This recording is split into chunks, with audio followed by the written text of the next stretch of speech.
Some are calling this the biggest debate of 2024, even bigger than the presidential debate.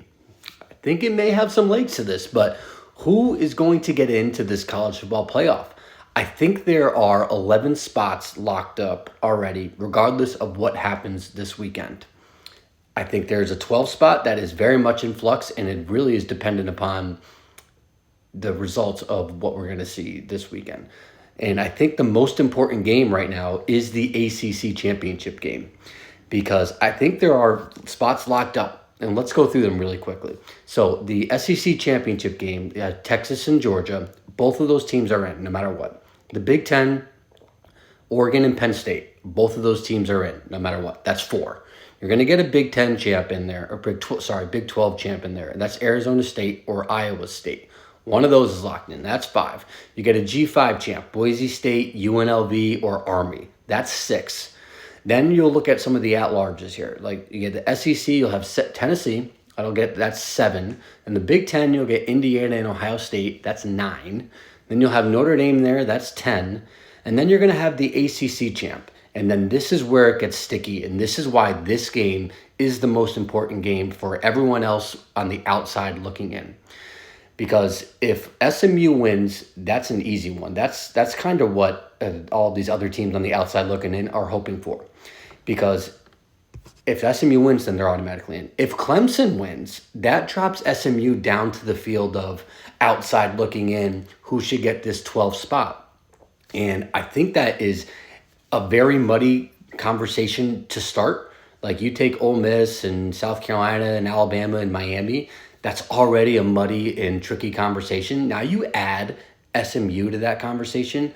If they take a loss in a conference championship game, as previously a one-loss team, it gets really, really tricky there. So that the ACC championship game is the most important game in terms of the teams that are on the outside looking in to who's going to get this spot.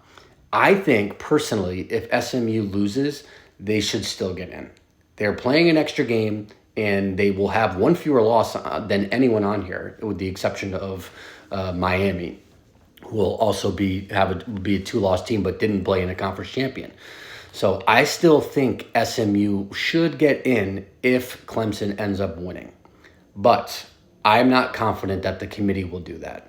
And I'm curious on how the SEC and the powers of the SEC will feel about that if SMU gets in over some of these 3-loss SEC teams.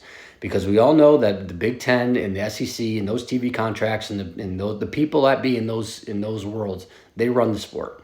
And they know where eyeballs are, and they know that having an Alabama script A in there is going to drive more viewership than SMU. Or even a Miami, which I don't think really has a strong case. But still, how big is this brand bias going to be as we think about this last spot going into the college football playoff? I think we're going to learn a lot about this tonight and Tuesday night in the ranking show on where the seedings are amongst these teams, specifically Ole Miss, South Carolina, Alabama, and Miami, because SMU decides its own destiny whether or not.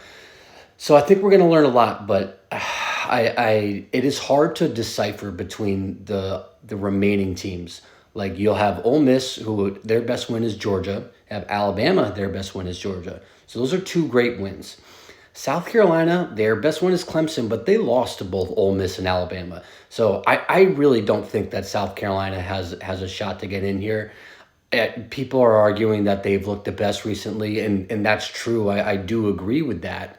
But they still have losses head-to-head to Ole Miss and Alabama, and I don't feel like we should be setting the precedent that you lose head-to-head, especially to 2 teams that are being considered here, and you're going to jump both of them.